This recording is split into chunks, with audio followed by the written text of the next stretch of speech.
नमस्कार, मैं खुशबू सिंह और आप देख रहे हैं यूपी लाइव टीवी। लोकसभा चुनाव में अब ज़्यादा दिन नहीं बचा है। जी हाँ, बहुत जल्द ही वोटिंग होने वाली है, लेकिन उससे पहले ही ऐसे बहुत सारे उलट फुलट कहें कि राजनीति में देखने को मिल रहा है। बहुत लोग जुड़ रहे हैं, तो वहीं पे पुराने से पुराने लोग जिनकी पार्टी से एक अलग ही कनेक्शन था, वो हट रहे हैं। आप समझ रहे हैं मैं किसकी बात कर रही हूँ। दरअसल समाजवादी पार्टी से जुड़ी कई छोटी पार्टियों ने अपना रास्ता अलग कर लिया। जहां पे एक तरफ अखिलेश यादव गठबंधन की सबको साथ ले चलने की बात करते हैं, पीडीए की बात करते हैं, वहीं अपने ही लोग को कहें तो अपने ही परिवार को नहीं संभाल पा रहे। इसी कड़ी में इस वक्त हमारे साथ हैं जनवादी पार्टी के अध्यक्ष संजय सिंह चौहान जी, जो एक वक्त पे अखिलेश यादव के साथ खड़े थे, उनके साथ चल रहे थे, उनके हर बात को मान रहे थे, उनके हर चीज को अपने साथ मान के चल रहे थे। अब उन्होंने फैसला लिया है कि वो अखिलेश यादव के साथ चुनाव नहीं लड़ेंगे। उनकी नाराजगी अपनी है, लेकिन अब सवाल ये उठता है कि क्या अब वो भाजपा का हाथ थामेंगे। उन्हीं से पूछ लेते हैं। इस वक्त हमारे साथ मौजूद हैं। कैसे हैं सर?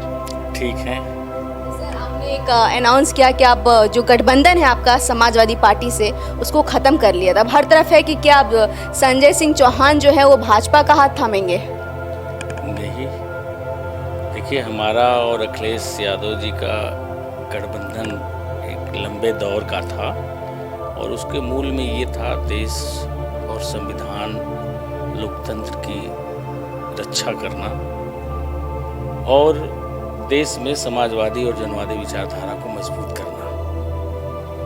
और इसी विचारधारा के आधार पर मैं अखिलेश यादव जी से जुड़ा और इसी विषय को लेकर के मैं अनवरत उनके साथ 7 सालों तक संघर्ष किया। जब उनके पास कोई नहीं था, 2018 में हम उनके साथ खड़े होकर के अपनी कम्युनिटी और पिछड़ी जातियों को भरोसा दिलाया कि समाजवादी पार्टी अब पहले वाले नहीं है, अखिलेश जी की समाजवादी पार्टी है और ये सबको साथ लेकर के चलना चाहते हैं और समूचे पिछड़े वर्ग की सभी जातियों का सम्मान करना चाहते हैं। और मैं 2019 का लोकसभा चुनाव लड़ा गठबंधन में, 2022 का चुनाव लड़ा, 2024 की चुनाव आते आते पहले मुझे लगता था कि ये भाजपा के खिलाफ लड़ रहे हैं, लेकिन अब इनके फैसले ये बता रहे हैं कि ये खुद ही भाजपा की मदद कर रहे हैं। मैं घोसी लोकसभा सीट से तैयारी कर रहा था, आश्वासन भी था, और आज घोसी लोकसभा सीट पर पीडीए का नारा देने वाले अखिलेश यादव महाराजी राय को टिकट दे दिया और बीजेपी पूरी तरह से वहां जो हार रही थी उसको जीतने का मौका दे दिया। और जितने भी अति पिछड़े वर्ग पीडीए के नेता हैं, जिनके पास उनकी कम्युनिटी का एक बड़ा जनाधार है, जिनके अपील से उनकी कम्युनिटी दिशा तय करती है कि किसको वोट देना है, किसको नहीं देना है, जब मैं हूँ, पल्लवी पटेल हैं, चंद्रशेखर रावण रहे, सबको इन्होंने दरकिनार कर दिया।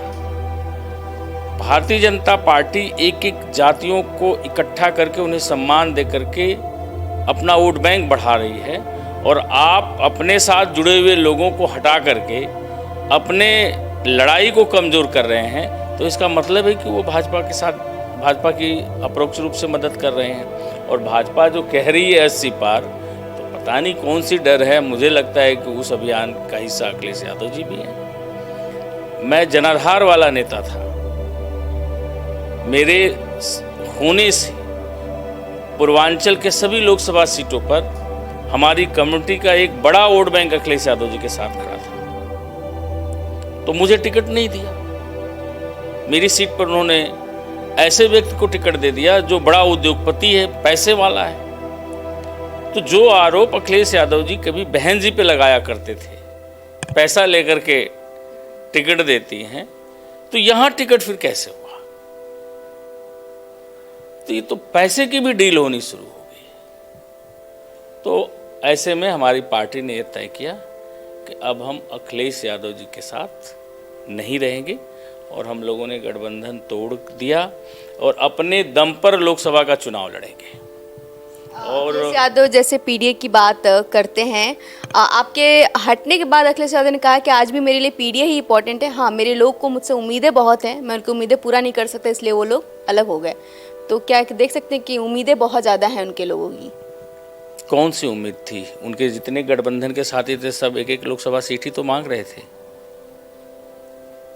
और पिछले दिनों आपने दिया है और हम उनके साथ हैं तो हमारा हक बनता है।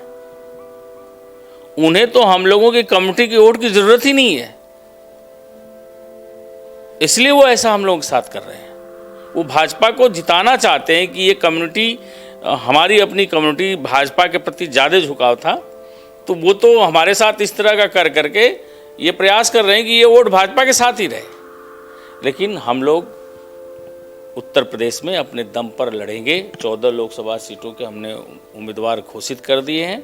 लगभग 30 लोकसभा सीटों पर हम चुनाव लड़ेंगे और अपनी कम्युनिटी और अपने लोगों का जो स्ट्रेंथ है हम अपने दम पर बनाएंगे और उसको मजबूत करेंगे, ताकि आने वाले 2027 के विधानसभा के चुनाव में जनवादी पार्टी को कोई कम आंकने की जरूरत न करे।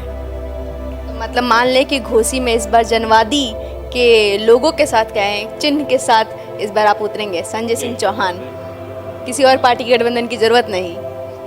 किसी पार्टी से गठबंधन की अब क्या जरूरत है? जिससे गठबंधन था उनसे टूट गया।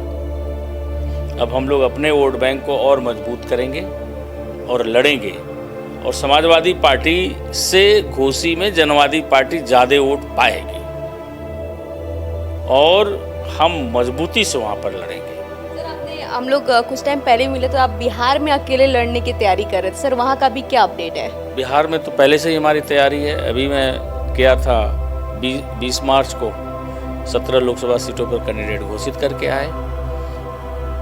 कल हमारे प्रदेश अध्यक्ष कुछ और सीटों पे उम्मीदवार घोषित कर रहे हैं, और मुझे लगता है कि लगभग लोकसभा सीटों पर अपने कैंडिडेट रहेंगे, और बिहार में एक मजबूती से हमारी पार्टी खड़ी है। और आगे 2000 आने वाला 25 का जो वहाँ का विधानसभा का चुनाव होगा उसमें एक बेहतर परफॉर्मेंस हमारी पार्टी करेगी बिहार की राजनीति में। तो ये थे हमारे साथ संजय सिंह चौहान। इनसे जुड़े और भी अपडेट्स आपको मिलेंगे बस यहीं पे, तो बस बने रहे हमारे साथ और देखते रहिए UP live TV. Camera person Raman के साथ मैं खुशबू सिंह, लखनऊ।